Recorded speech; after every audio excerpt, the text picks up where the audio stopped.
Well, here we are again at the old house in Preston, and I have run most of the cabling required for my electrical needs. I happen to be in the master bathroom here, and a bathroom is one of those locations where the code requires a 20 amp circuit for the bathroom outlets especially. So what I plan to do is here in the master bathroom I've got 3 outlets. I've got one on the wall here. This space is going to be a closet, so there's nothing there. There's nothing at the bathtub, of course. So the bathrooms also require a ground fault circuit interrupter outlet. But what you can do is you can put in one ground fault circuit interrupter and attach the line, meaning to the panel, to a set of terminals, and then you can attach the downstream outlets to the load side of the ground fault circuit interrupter receptacle. And so that's what I plan to do here. So again, I have 3 outlets. There's one there, and there's one there, and there's a requirement for one no further away than 30 inches from the sink and no further below the sink than 12. So that's what that one is. I didn't want them up high. I don't use an electric razor. I don't use a hair dryer. So I have this one so it'll be sort of out of the way of the line of sight, because I'm going to have the vanity here.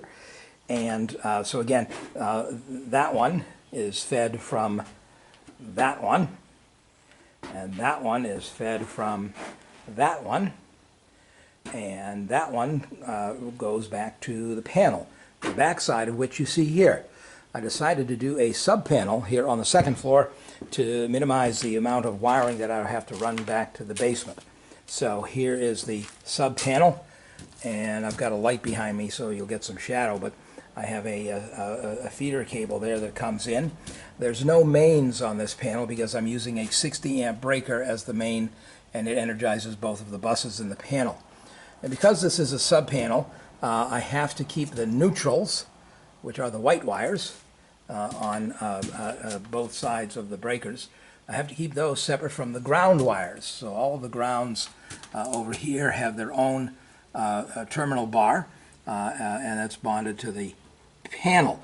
The neutral and grounds are separate in the sub-panel as they are supposed to be. Back at the main panel down in the basement, the neutrals and the grounds are bonded together, but you can't do that with a sub-panel.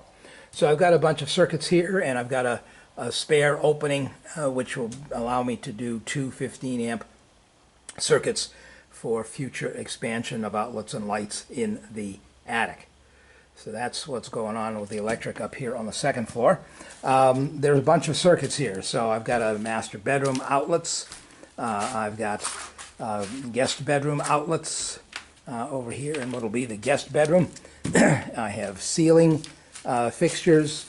The reason why that's a metal box is because there's going to be a ceiling fan there, and I trust the metal more than I trust the plastic.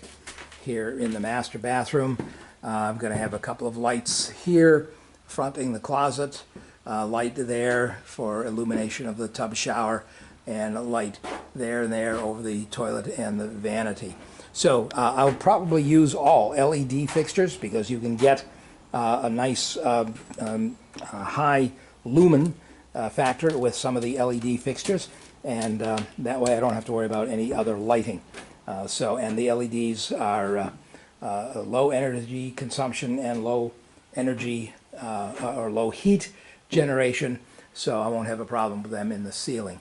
So likewise here in the guest bathroom, I've got a ceiling fixture there for the toilet, ceiling fixture here for the tub shower, ceiling fixture there for the washer dryer, and the ceiling fixture here for the vanity. And again, my outlets, one there and one there in this space. Over here in what will be the laundry, I needed a dedicated outlet for the washing machine, so that's its own circuit. There's nothing else on it. And of course I needed a 240 volt circuit for the dryer. That's a 30 amp circuit, again a separate dedicated circuit just for the dryer. So one of the things that I had to contend with the wiring was the location of the boxes.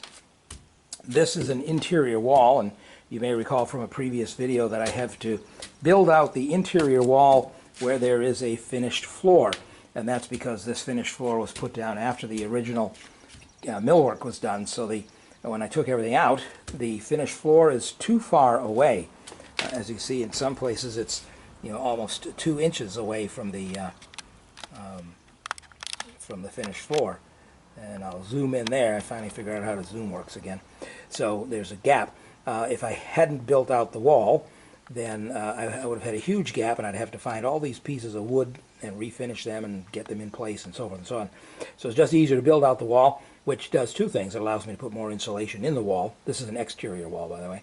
And so that's the reason. So anyway, building out the walls required me to figure out where I had to put the boxes. So I sort of had to do the electrical placement and the building out of the walls sort of at the same time. But that's okay, because I'll be ahead of schedule when it comes to insulation and drywall. So on an interior wall, the box protrudes just a little bit, and that's because the drywall itself will be attached to the surface of the build-out. I haven't done all the build-out here on the second floor. That's why there's none there, but I'll get to that.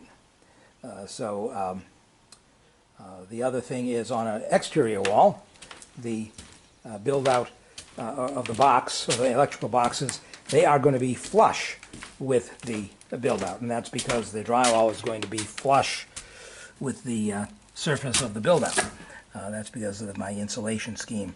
On this 2x2 down here, there will be a 1-inch thick foam board insulation, and then on top of that, a 1/2 inch of drywall. So that's why that box is flush.